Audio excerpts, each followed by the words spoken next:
Garuda Aerospace Private Limited Vice President. So last Friday, Prime Minister new facility Gurgaon and Chennai inaugurate. So this is the first time under Make in India drones manufacturing.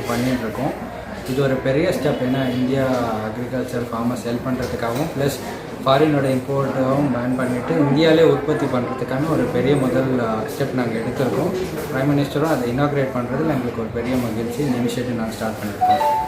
So எங்களோட பங்களிப்பு இது என்னன்னு பார்த்தீங்கன்னா, கடந்த 2.5 வருஷமாக நாங்கள் போகாத villages கிடையாது. இந்தியாவில் எல்லா வில்லேஜஸ்க்கும் போய் ஒரு கேவிகேஎஸ் பார்த்தீங்கன்னா கிசி விக்யான் கேந்திரான்னு சொல்லுவாங்க. அதில் இருக்க senior scientist, principal scientist, entomologist plus அங்கே இருக்க ஃபார்மர்ஸ்க்கு எல்லாருக்குமே இந்த இன்ஸ்ட்ருமெண்ட் இந்த ட்ரோன்ஸ்க்கான அவேர்னஸ் க்ரியேட் பண்ணி அதோட பெனிஃபிட்ஸ் எல்லாமே நாங்கள் க்ளீனாக எக்ஸ்பிளைன் பண்ணியிருக்கோம்.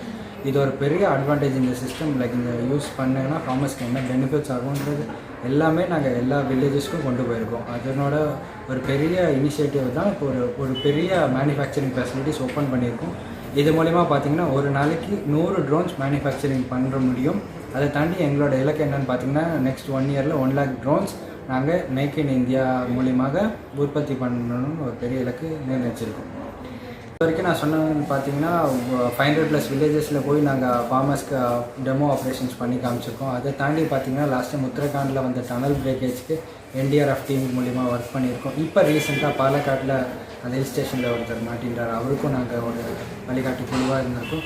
அதை தாண்டி பார்த்தீங்கன்னா கோவிட் லாக்டவுன் 1, லாக்டவுன் 2மே நாங்கள் ஹெல்ப் பண்ணியிருக்கோம் கவர்மெண்ட் செக்டர்ஸ்க்கு. இந்த மாதிரி நிறைய விஷயங்கள் லோக்கஸ்ட் வந்துறப்பையும் நாங்கள் கவர்மெண்ட் செக்டர்ஸ்க்கும் ஒர்க் பண்ணியிருக்கோம். இப்போ நான் ஃபஸ்ட் டைம் பார்த்தீங்கன்னா ஒரு சென்னை பேஸ்ட் ஒரு தமிழ்நாடு கம்பெனி இவ்வளோ பெரிய விஷயங்கள் பண்ணின்றிருக்கு கடந்த 3 வருஷமாக. இதையும் இப்போ தமிழ்நாடு கவர்மெண்ட்டும் அவங்களுக்கு கூட ஒரு நிறைய ப்ராஜெக்ட்ஸ் இப்போ பண்ணலான் இருக்கோம். ஸோ அதை தாண்டி இப்போ அக்ரிகல்ச்சர் பார்த்திங்கன்னா சவுத் சைடில் தான் ரொம்ப ஸ்ட்ராங். அதனால் இப்போ கவர்மெண்ட் செக்டர்லேருந்து எங்களுக்கு சப்போர்ட் இருக்கிறதுனால நாங்கள் அடுத்த முயற்சிகளில் கண்டிப்பாக இருக்கணும். இது ஃபுல் அண்ட் ஃபுல் பார்த்திங்கன்னா மேக் இன் இந்தியா. அதனால தான் பிரைம் மினிஸ்டர் இனாக்ரேட் பண்ணியிருக்காரு. இது ஃபஸ்ட் டைம் இன் இந்தியா. ஏன்னா ஃபாரின்லேருந்து தான் யூஸ்வலாக நம்ம பார்ட்ஸ் எல்லாம் வாங்கி இங்கே வர அசம்பிள் மட்டும் பண்ணுவாங்க. அதை தாண்டி ஃபுல் அண்ட் ஃபுல் நீங்கள் சொன்ன மாதிரி அந்த ஆத்ம நிர்பார் ஸ்கீம் மூலிமா மேக் இன் இந்தியா தான் இருக்கிறதுக்காக இது ஒரு பெரிய ஸ்டெப்ஸ் எடுத்துருக்கோம்.